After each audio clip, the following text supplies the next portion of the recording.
have now won 3 of their last 4 against Iowa, 16-13. Matt Campbell's got his friends undefeated out there. Good start for them. What about the border war? First time since 2011. Kansas Zoo, Jayden Daniels, he's healthy.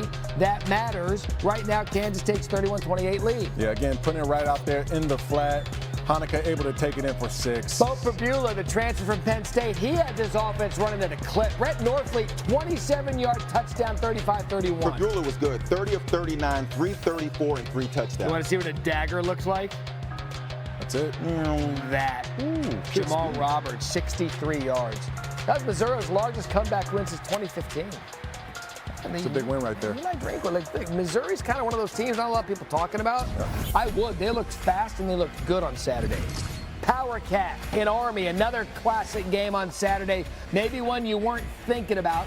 Anderson Britton fakes Kansas State. Well, look, the kick return by Bryce Norenberg, 99 yards. And Army was down 13-0. They scored at the end of the half. They come out in the second half. They score, take the lead. Feels like they got the momentum. And then this happens. 99 yards. Here's the one a moment ago. Anderson Britton fakes Kansas State with an onside kick. Britton kicks it off and defender. You think he meant to do that? Yes, I do. I think it was an accident. No, I think he did it. Just ask the coach. It worked out either way. I'm not going to tell you they tried to do it. Under 3 minutes to go. This quarterback, Chet Helms, had a day. Yeah, Helms did a great job throwing the football, also running the football right there, right behind his offensive line. Under 2 minutes left, Avery Johnson. Colin Madison is the reason Army won this game, and Coach Monken fired up. Coach, congratulations. You went to your knee after the victory. Can you walk me through the emotions you're feeling right now? I'm just so incredibly proud of our team, the fight and the will to win this game, to give up the kickoff return for a touchdown and find a way to win with our backs to the wall. That's hard to do, especially coming off of disappointing loss last week. But it just, our guys believe, they believe in each other, they love each other. This brotherhood's incredible, and I don't know when I've been more prouder of an Army team than I am tonight. What a fight by Jeff Monken and his team. Let's take a look at the top 4 in action today. I'm going to spare you any suspense that they played anyone that was actually any good, but some of them did what they had to do. Case in point, Ohio State, Julian Sain, Jeremiah Smith against Grambling. This was over earlier. Ohio State, 651 yards of total offense. It was over. 70 to 9. That's their largest win, by the way, since 2019. Penn State, not as impressive against FIU. At one point, it was 20-0 in the fourth quarter. Drew Aller, 42-yard touchdown pass to Devontae Ross. But you know what? You like to see throws like that. Aller pushing the football down the field, giving his receiver and Ross opportunity to go up with 50-50 ball. He makes Aller right. 13 shutouts since 2014. Again, 34-0. It was 20-0 in the fourth quarter. They got out of there. They won. LSU, this was a puzzling one to watch against Louisiana Tech. Garrett Nussbaum and Nick Anderson for the touchdown. At 23-7 was the final. You just find a way to win. They go on the road to get a big win at Clemson last week. A little bit of a letdown, but they win the game. And that forecast, that's all the emotion you put into camp for week 1. You come back and fear your opponent. You know you're going to win, but either way, they do get the win to move to 2-0. Same story for Georgia and Austin Peay. We had some lightning and some weather in the South on Saturday. It didn't stop Chauncey Bowen from 14. 33rd consecutive home win for Georgia. Yeah, excellent run right there. Plus our weather delay out there in Columbia at the Barnyard. Hey, you want a map stat? This Vakari Swain guy here, 42-yard punt return. You know he's returned 3 consecutive punts for South Carolina. Well, look, I mean, that's kind of a dangerous pickup right there, but he still makes it right. 3 consecutive punts? 3 consecutive punt returns.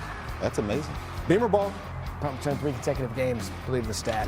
There you go. 3 consecutive games. That would have been nice. 3 consecutive. Yeah, I was like in a row. That got to be right. Illinois and Duke. This was a great game early on. I'm going to tell you something. The way that Illinois and Luke Altmaier battled on Saturday, this team's for real. When he had time in the pocket, he's as good of a quarterback as anywhere in the country. For a while, EJ, this thing was a slugfest, but in the end, again, it was Altmaier leading his team. This ended up being an absolute beatdown for Illinois. Yeah, look, both quarterbacks, Mensah and Altmaier, made some really nice throws. When it counted, Altmaier made it count. So Brett Bielema goes on the road with this offense. just doing a little bit of everything. 6 straight wins, Joey, dating back to last season. And Beatty also had 8 catches for 128 yards, plus that rushing touchdown. 6 TDs in the first 2 games for Altmaier, Moses, Brandon Peters in 2019. Ole Miss in Kentucky. Austin Simmons had a good early part of the game. Yeah, look, receiver making them right. Harrison Wallace, not just making the catch, but also getting down to the goal line. And then Lacey, the 1-yard touchdown to cut it to 3. Lacey, 28 carries, 138 yards in that touchdown. Simmons was banged up in this game, keeps it for a 7-yard touchdown. Hotty Toddy up 27-20. You know what? This is the part of his game because we all know he can throw, but if he can run on like this too, this makes his Ole Miss offense even more explosive. So again, he would go out, had an ankle. Trinidad Chambliss in for quarterback, hands it off to Lacey. Ole Miss holds on to win. Late field goal probably made a lot of people happy for Kentucky, 30-23.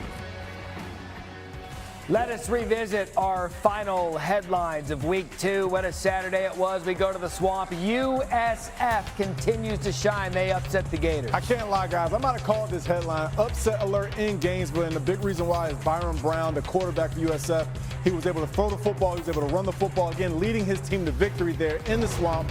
Big-time win. Headline number 2, John Mateer in Oklahoma, Joey. They look legit. Oklahoma put up 400 total yards of offense against this Michigan defense.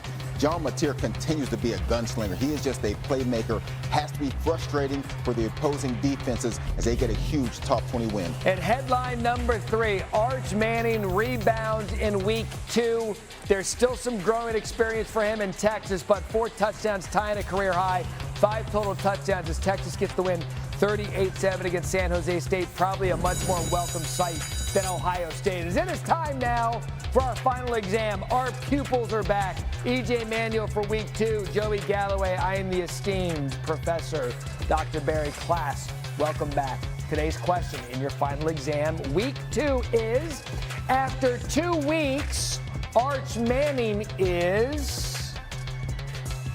Yes, EJ. Wait, I have to call on you, student. Yes, EJ.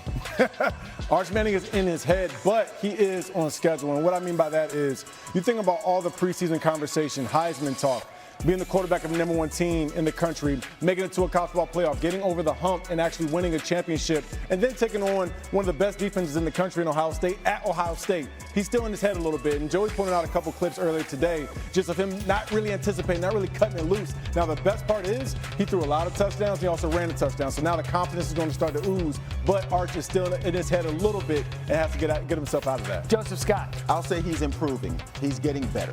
But I know when they went back and they watched the film, he threw the 4 touchdowns. They're still late. He's still seeing it. He's still looking at guys. And the ball's coming out late. You can see this one. This tight end is wide open, and Arch Manning is looking at him. He looks away. He comes back to it. Now, when they get in the SEC, they got Florida, they got OU, they got Georgia, they got A&M on their schedule, all ranked opponents.